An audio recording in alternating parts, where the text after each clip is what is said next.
चाहता हूँ कि कोई नेक काम हो जाए, मेरी हर सांस सिर्फ देश के ही नाम हो जाए। जो सिर उठे तो मेरे सामने तिरंगा हो, जो सिर झुके तो वतन को प्रणाम हो जाए।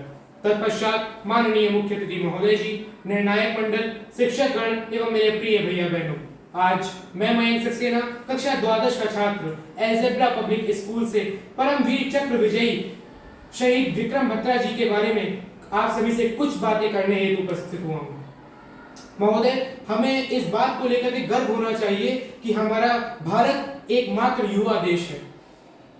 कथानक व्याकरण समझे तो शुरभित छंद हो जाए, हमारे देश में फिर से सुखद मकरंद हो जाए। मेरे ईश्वर मेरे दाता ये बेटा मांगता तुमसे, युवा पीढ़ी संभल करके विवेकानंद हो जाए, विवेकानंद हो जाए।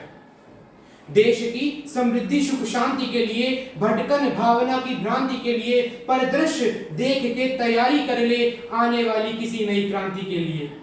पैदा हर सांस में लगन कर ले, शीतल कलेजे की अगन कर ले, माँ से पहले हवन कर ले, जन्नत से पहले वदन कर ले। जय हिंद वंदे मातरम, कभी कभी ऐसे भी भजन कर ले।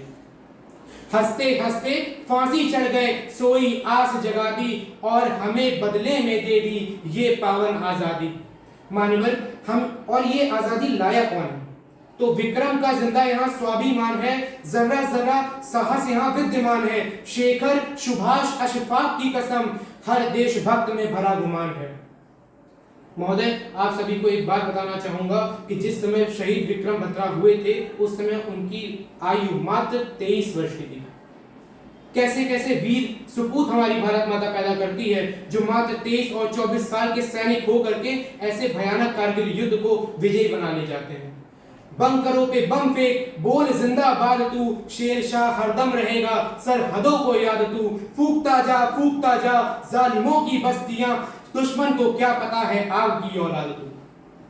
मान्यवर, साइंस कहता है कि कोई भी इंसान दुनिया का नहीं सह सकता 0 से नीचे का तापमान और 50 से ऊपर का तापमान, क्योंकि 0 से नीचे चिटक जाती हैं हड्डियां और 50 से ऊपर पिघल जाती हैं मांसपेशियां। तो महोदय, मैं आपसे पूछना चाहूंगा कि ये कौन है जो सियाचिन के ग्लेशियर पर -30 डिग्री से हंस रहे हैं? तो ये कौन है जो बाड़मेर के रेगिस्तान में 52 डिग्री पर तिरंगे के तार कस रहे हैं? ऐसी जाबाजियां हास मास के पुतलों में कहां? इसके लिए तो कोई यक्ष या देवदूत चाहिए। सैनिक तो देवता के भेजे हुए कोई फरिश्ते हैं, कोई और सबूत चाहिए।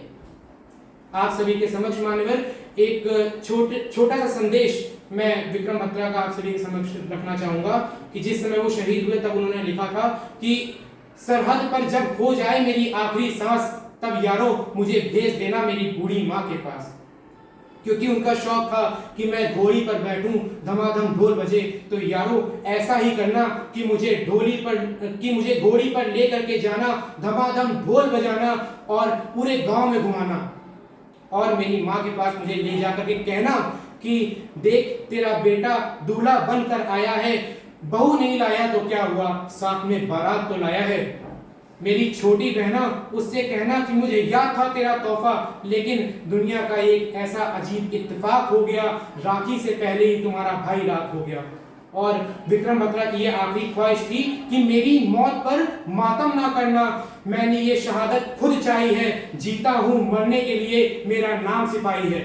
अंत में मैं कुछ पंक्तियां कहकर अपनी वाणी को विराम देता हूं कि इतिहास गढ़े जाए प्रतिपल, पृष्ठों में अकलंकता रहे, सज्जनता का अनुशीलन हो, मानव को पद का पता रहे, हर एक बालिका विदुषी हो, हर बालक नीति निधान रहे, फहराए तिरंगा धरती पर, माँ का धानी परिधान रहे। ये बेटा चाहेगा इस धरती पर संस्कृतियों का सम्मान रहे, और जब तक ये सूरज चंदा चमके तब तक ये हिंदुस्तान रहे, तब तक ये हिंदुस्तान रहे। धन्यवाद। जय हिंद, जय भारत।